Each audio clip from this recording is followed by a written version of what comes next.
आइए शुरू करते हैं अपनी एक्सरसाइज 5.1 का क्वेश्चन नंबर 1। देखो कई बार आपको क्वेश्चन पढ़ के लगेगा कि एपी बन रही है, ठीक है, और बन भी रही होगी, और कई बार ऐसा होगा कि क्वेश्चन पढ़कर आपको लगेगा कि एपी बन रही है बट एक्चुअल में नहीं बन रही होगी।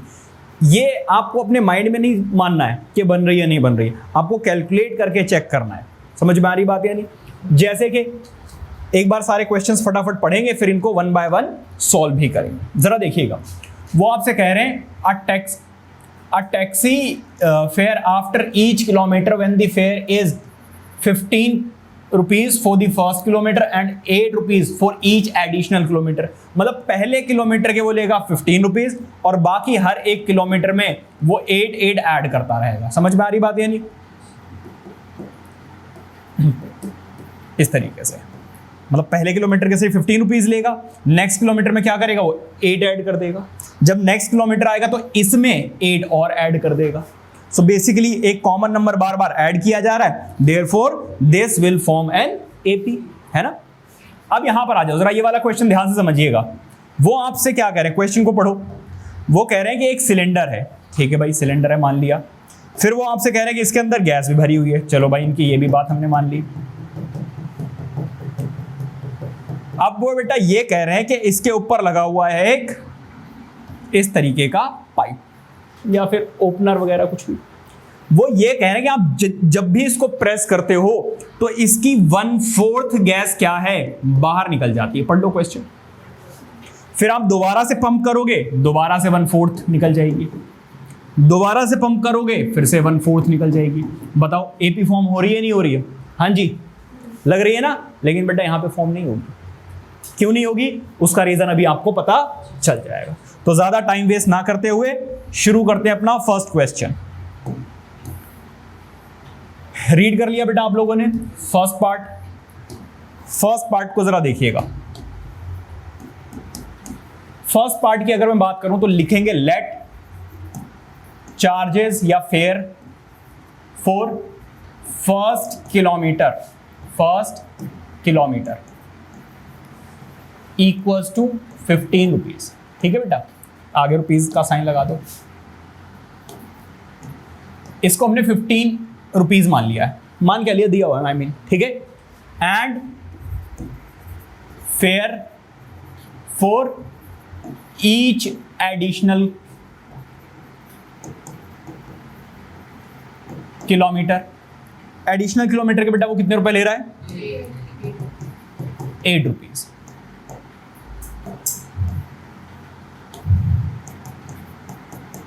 क्या बात समझ में आ रही है? अब हम देखेंगे कि भाई एपी फॉर्म हो रही है नहीं हो रही। वो क्या कह रहे हैं, टैक्सी फेयर एडिशनल किलोमीटर। अच्छा, ऊपर in which of the following situation does list the number of members involved make an arithmetic progression and why. तो आपको ये देखना है कि यहां पर एपी फॉर्म हो रही है नहीं हो रही है। तो अगर मैं बात करूं फर्स्ट किलोमीटर की, किसकी, फर्स्ट किलोमीटर के, तो कितने रुपए देने पड़ेंगे भाई, 15 रुपीज देने पड़ेंगे। सेकंड किलोमीटर के कितने रुपए देने पड़ेंगे, 15 + 8, मतलब कि आंसर कितना आ जाएगा, 23 रुपीज। बताइए कोई दिक्कत? इसके बाद फोर्थ टर्म, मतलब थर्ड किलोमीटर के लिए, मतलब ऐसे ना लिखो, ये सही नहीं लग रहा, ऐसे लिखो। इसको लिखो 1 किलोमीटर 4, 1 किलोमीटर 4, 2 किलोमीटर 4, 3 किलोमीटर। ठीक है बेटा, 3 किलोमीटर में क्या होगा कि भाई 2 किलोमीटर के रुपीज तो हमें पता चल ही चुके हैं, इसमें 8 और ऐड कर दो तो आंसर कितना आ जाएगा, हाँ जी भाई कितना आ जाएगा, 31। कितना आ जाएगा, 31 and so on. So basically यहां पर अगर मैं बात करूं तो एक क्या बन रही है, सीरीज बन रही है। सीरीज कौन सी है बेटा, जरा देखिएगा, 15, 23, 31 एंड सो ऑन। अगर बेटा इसको हम एपी की तरह ले तो ये है मेरी फर्स्ट टर्म, ये है मेरी सेकेंड टर्म और ये है मेरी थर्ड टर्म। अच्छा, अगर ये एपी है तो क्या होगा कि A2 - A1 और A3 - A2 की वैल्यू निकाल लो। भाई A2 - A1 मतलब 23 - 15, आंसर कितना आ रहा है बेटा, 8।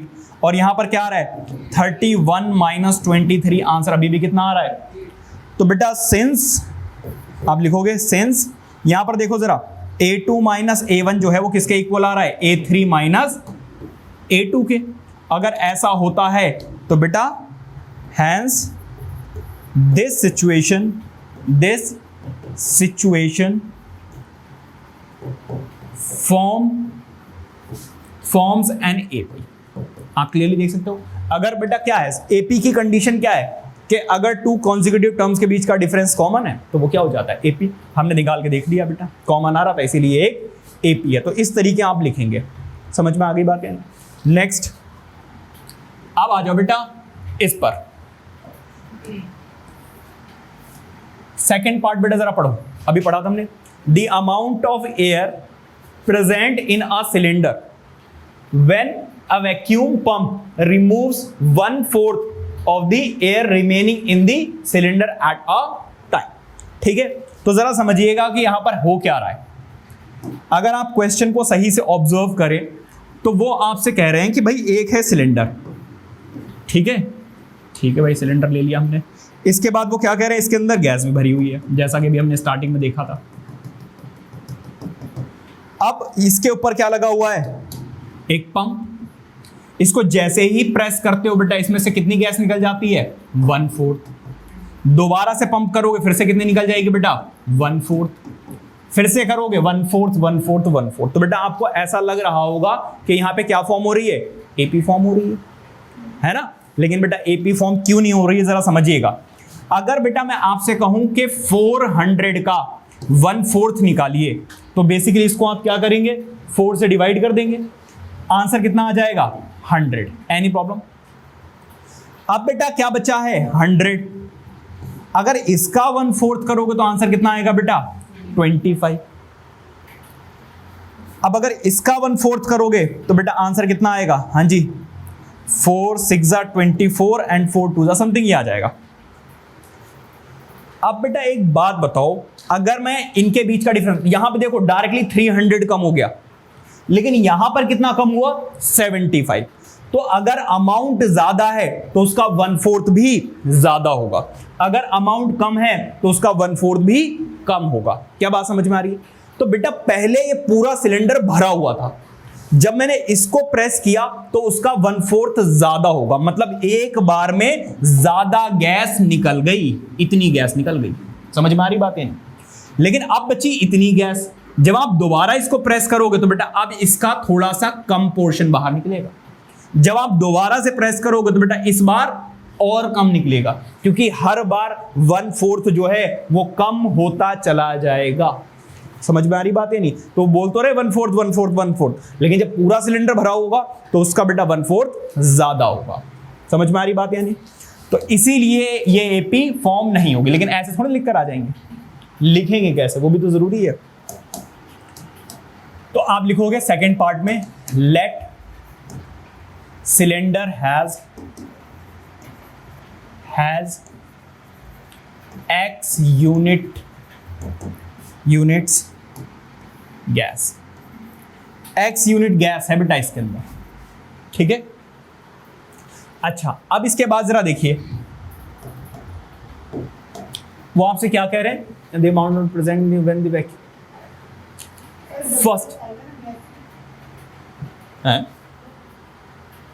लिख लेना आप, डबल लगा देना, कोई दिक्कत नहीं है, आपकी मर्जी है। गलत में तो कुछ भी कर सकते हैं आप, एक्स वाई जेड कुछ भी लगा दो, लेकिन सही तो यही है।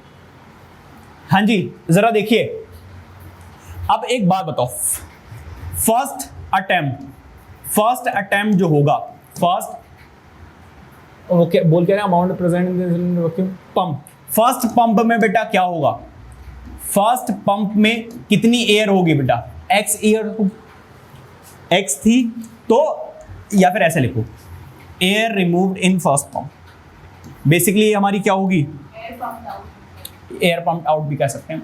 तो देखो फर्स्ट तो ये है एक्स, ठीक है, तो पहला तो यही हो गया। उसके बाद आप क्या निकालोगे, तो air pump out in first attempt, ठीक है। फर्स्ट अटेम्प्ट में बेटा कितना होगा जरा देखो, x डिवाइडेड बाय 4, समझ में आ रही बात है नहीं। और एयर पंप्ड, अरे पंप्ड नहीं भाई, pumped, pumped out in second, first second, जल्दबाजी में हो जाती गलती, सेकंड अटेम्प्ट। बेटा सेकंड अटेम्प्ट में कितना होगा जरा खुद सोचिए आप। बेसिकली अगर मैं इसकी बात करूं तो कितनी गैस निकल गई होगी? हाँ जी, अगर मैं फर्स्ट की बात करूं तो टोटल थी x और उसका क्या हुआ बेटा, टोटल में से इसका 1/4 बाहर निकल गया। ये हो गया बेटा इसका फर्स्ट केस। सेकंड में क्या होगा जरा देखिएगा। अब इसके पास कितनी गैस है जरा देखो, सॉल्व करो, जरा सॉल्व करो, क्या आ जाएगा 3x/4। अब बेटा जो 1/4 निकलेगा वो निकलेगा इसका, तो 1/4 इसमें 3/4 तो अब गैस है, लेकिन अब हमें क्या करना है, 1/4 निकालना है। क्या 1/4 निकालना है इस गैस का, ठीक है। सो बेसिकली जो बचा हुआ अमाउंट है उसका 1/4। अब जरा एलसीएम ले लो, एलसीएम लोगे तो क्या आ जाएगा देखो इधर, आप चाहो तो 3x/4 आप कॉमन ले सकते हो, बचेगा क्या है, यहां बचेगा 1 और यहां पे क्या बचेगा 1/4। इसको सॉल्व करोगे आंसर कितना आ जाएगा बेटा 3x/4 और इसको सॉल्व करोगे तो 3/4। Any problem? सो बेसिकली ये आ जाएगा आपका कितना 9/16x। तो ये फर्स्ट टर्म हो गई, ये सेकेंड टर्म हो गई और ये थर्ड टर्म हो गई। तो अगर मैं बात करूं तो सीरीज कैसी बन रही है, ये सीरीज कैसी बन रही है, ये बन रही है बेटा x और उसके बाद कितना बचा बेटा 3x/4 और उसके बाद कितना बचा 9x/16। तो अगर मैं इसको a1 मान लूं, इसको a2 मान लूं और इसको a3 मान लूं, तो अब आपको देखना होगा a2 माइनस a1 जो है वो a3 माइनस a2 के इक्वल है या नहीं है। अगर यहां पे कुछ कंफ्यूजन रह गई तो पूछ लो। हाँ जी, एनी प्रॉब्लम? बेटा आप मेरी बात सुनिए, इस पूरे में था x यूनिट, x यूनिट मतलब मान लो 100 यूनिट था, 100 लीटर इसमें क्या थी, गैस थी। जब बेटा मैंने इसमें पंप किया तो इसमें जितनी भी गैस थी उसकी 1/4 बाहर निकल गई, ठीक है। तो बची कितनी, टोटल में से 1/4 तो निकल गई बेटा बाहर, बची कितनी, अब इतनी बची है, ठीक है। अब जो बची हुई जो गैस है उसका 1/4 फिर से निकालो, जब आप प्रेस करोगे तो उसका 1/4 फिर से निकल जाएगा। तो बचा कितना, फिर गैस कितनी बची भाई, जो बची हुई गैस थी उसमें से 1/4 तो निकल गया, तो फिर हमने क्या किया, माइनस किया। तो अब ये बची हुई गैस है, यहां पे कंफ्यूजन है 1/4 का आपने मल्टीप्लाई किया तो 1/4, क्योंकि अब बची हुई गैस कितनी है 3x/4। तो अब 1/4 जो निकलेगा, जब आप प्रेस करोगे तो 1/4 जो निकलेगा वो किसका निकलेगा, 3x/4 का। जो बची हुई जो गैस है उसी का तो 1/4 बाहर निकलेगा। हाँ जी, और किसी बच्चे कोई कंफ्यूजन नहीं आ रहा समझ में, पक्का? तो जरा देखो a2 माइनस a1 मतलब 3x/4 और यहां पे कितना था x, तो इन दोनों टर्म्स के बीच का डिफरेंस कितना है जरा देखो। ये AP मैंने कैसे ली, ये पूरा भरा हुआ था पहले x, जब एक बार पंप कर दिया तो कितनी गैस बची 3x/4, जब दोबारा से मैंने पंप कर दिया तब कितनी गैस बची, इतनी बची, ठीक है। तो अब हम AP निकाल रहे हैं बेटा, इसको सॉल्व करो कितना आ जाएगा, यहाँ पे 4 आएगा। आए गड़बड़ क्या कर दिया मैंने, हम नेगेटिव भी हो सकता है उसमें कोई दिक्कत नहीं, लेकिन डिफरेंस नेगेटिव, डिफरेंस तो खैर नेगेटिव भी हो सकता है, उसमें कोई दिक्कत वाली बात नहीं। देखो इधर जरा, इसको करोगे तो क्या आ जाएगा -x/4। इतनी कम होती जा रही है ना, कम हो रही है, हाँ सही है, कम होती जा रही है, तो बेटा क्या हो रही है, माइनस होती जा रही है, तो डिफरेंस क्या आ रहा है बेटा, माइनस का, ठीक है। अच्छा, इसके बाद यहां पे क्या आ जाएगा 9x/16 ओवर, यहां पे अब कितनी गैस बची है देखो इधर 3x/4। एलसीएम लोगों तो बेटा मुझे क्या करना पड़ेगा, ऊपर नीचे 4 से मल्टीप्लाई करना पड़ेगा। तो यहां आ रहा है 9x और यहां पे किससे मल्टीप्लाई 12 आ जाएगा और यहां पे कितना आ जाएगा एलसीएम 16। बताइए कोई दिक्कत? अच्छा, इन दोनों को बेटा मैं सॉल्व करता हूं तो आंसर आएगा -3x/16। अब देखो बेटा जो डिफरेंस है वो कॉमन नहीं आ रहा है, तो आप लिखोगे since a2 minus a1 is not equals to a3 minus a2, therefore this situation does not form an AP, बताइए कोई दिक्कत? ये हो गया इसका सेकंड पार्ट। अब आ जाओ बेटा थर्ड पार्ट पे। थर्ड पार्ट जरा पढ़िएगा, वो आपसे क्या कह रहे हैं, आपसे कह रहे हैं the cost of digging a well after every metre of digging when it cost 150 rupees for first kilometre and raises by 50 rupees for each subsequent metre. ठीक है, सो बेसिकली वो आपसे क्या कह रहे हैं कि भाई हमें कुआं बनवाना है, ठीक है, वेल, उसके लिए हमें क्या करनी है बेटा, खुदाई करनी है। अब बेटा मान लीजिए जीसीबी वगैरह आएगी और उसमें खोदना शुरू कर देगी, तो शुरू में भाई बहुत ज़्यादा ईंटें पत्थर वगैरह होते हैं, तो वो कह रहा है फर्स्ट किलोमीटर के तो लेगा वो क्या, मान लीजिए ये है पूरी आपकी क्या अर्थ है,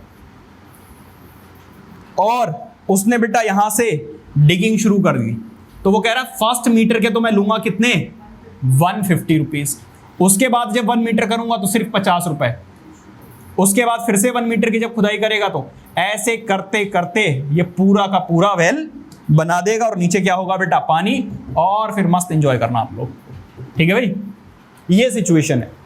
अब वो आपसे क्या कह रहे हैं, हमें बस ये बताना है कि ये एपी फॉर्म कर रहा है नहीं कर रहा है। ठीक है, सो बेसिकली तो बेटा cost of 1 metre, first metre की बेटा कॉस्ट कितनी है, इसको बेटा हम A1 मान सकते हैं, 150। Cost of second metre A2 हो जाएगा, वो कितनी आ जाएगी जरा खुद सोचो, 150 रुपीज तो देने ही पड़ेंगे ना भाई। नेक्स्ट मीटर तो तब आएगा जब आप 1 किलोमीटर की खुदाई करवाएंगे, है ना। तो what does it mean, it means पहले तो आप 150 रुपीज दीजिए और उसमें 50 रुपीज और जोड़ दीजिए, तो अब आपको 2 मीटर के कितने देने पड़ेंगे, 200 रुपीज। एंड थर्ड मीटर के बेटा आपको कितने रुपए देने पड़ेंगे, देखो 2 मीटर के तो आप दे चुके हो, 50 रुपीज और देने पड़ेंगे, मतलब के 250। तो अब आपको देखना है कि A2 minus A1 is equal to, A2 कितना है 200 माइनस A1 कितना है 150, आंसर कितना आ रहा है बेटा 50। A3 माइनस A2 कितना होता है बेटा 250 माइनस 200, आंसर कितना आ जाएगा बेटा 50। तो अब क्या होगा, आप लिखोगे since A3 minus A2 is equal to A2 minus A1, so this situation forms an AP. बताइए कोई दिक्कत। अब आ जाइए जरा किस पे, फोर्थ पार्ट पे। मैं देखो जरा आगे स्लाइड है इसके ऊपर या नहीं है, हाँ जी, तो नेक्स्ट पे यहां पे करते हैं। लास्ट पार्ट बेटा जरा देखिएगा, पढ़ो एक बार। वो आपसे कह रहा है the amount of money in the account every year when 10,000 is deposited at compound interest at 8% per annum। तो बेटा ये मैंने आपको इंट्रोडक्शन में कराया था कि सिंपल इंटरेस्ट और कंपाउंड इंटरेस्ट, क्योंकि यहां पर कंपाउंड इंटरेस्ट है तो आप वैसे ही समझ जाइए कि यहां पर एपी फॉर्म नहीं होगी। लेकिन लिखोगे कैसे, लिखना भी तो पड़ेगा भाई, ऐसे थोड़ी ना कह दोगे कंपाउंड इंटरेस्ट है तो एपी फॉर्म नहीं होगी। देखो यहां पर प्रिंसिपल अमाउंट क्या है, क्या प्रिंसिपल अमाउंट प्रिंसिपल अमाउंट है बेटा आपका A1, जो कि कितना होगा 10,000 रुपीज। आफ्टर 1 ईयर क्या होगा बेटा, आफ्टर 1 ईयर, 1 ईयर के बाद क्या होगा, सेकेंड टर्म मिलेगी। क्या होगा जरा समझिएगा, 1 साल के बाद बेटा कमाल की बात होगी, आपके अकाउंट में इसका 8% और डिपॉजिट कर दिया जाएगा। मतलब 10,000 तो रहेंगे ही रहेंगे आपके पास, और 10,000 का जो 8% है बेटा, परसेंट कैसे निकालते हैं, परसेंटेज को हटाओगे तो डिनोमिनेटर में कितना आ जाएगा 100 और आ जाता है। ठीक है, तो 2 zeros से 2 zeros बेटा क्या हो गए, कैंसिल आउट, और क्या होगा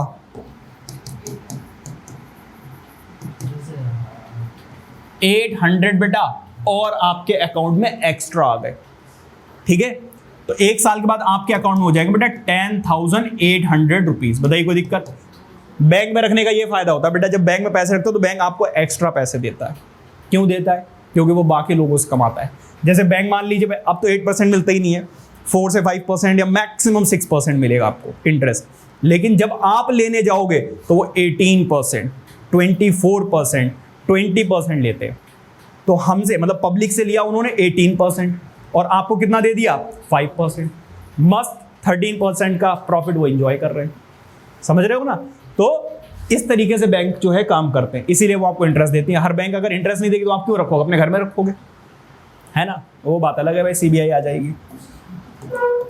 अच्छा, अब जरा देखिएगा, आफ्टर 2 years आपने जब देखा अरे यार ये तो अपने आप पैसे बढ़ रहे हैं, तो निकालने का तो कोई फायदा है ही नहीं, आपने क्या किया, यही अमाउंट पड़ा रहने दिया। आपने कहा यार पड़ा रहने तो बाहर निकलेंगे खराबी हो जाएंगे, खत्म हो जाएंगे मतलब। तो अब नेक्स्ट ईयर क्या होगा, 1 साल के बाद एकदम बाबू राव की तरह आप और खुश हो जाओगे, और ज्यादा वाला है, तो क्या होगा, डबल ट्रिपल, बिल्कुल वैसे है। अब क्या होगा बेटा, इसका 8% और आ जाएगा आपके अकाउंट में, है नहीं?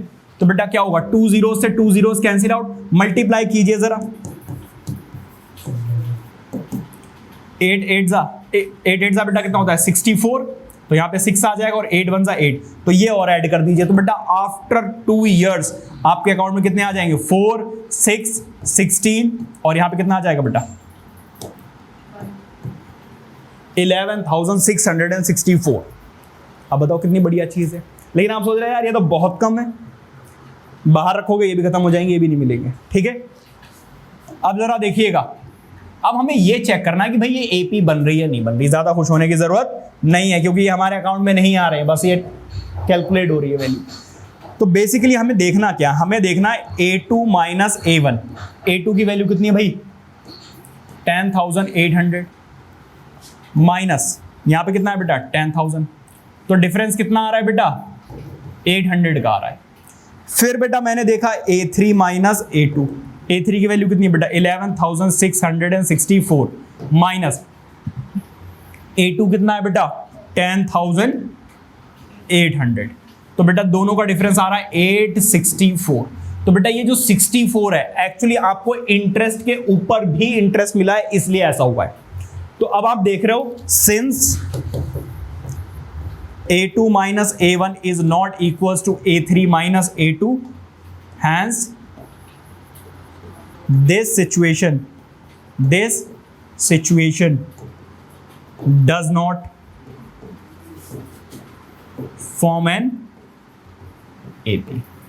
क्या बात समझ में आ रही है? इस तरीके से बेटा आपको क्वेश्चन नंबर 1 करना है और आई होप कि अच्छा समझ में आ गया होगा। Please note it down.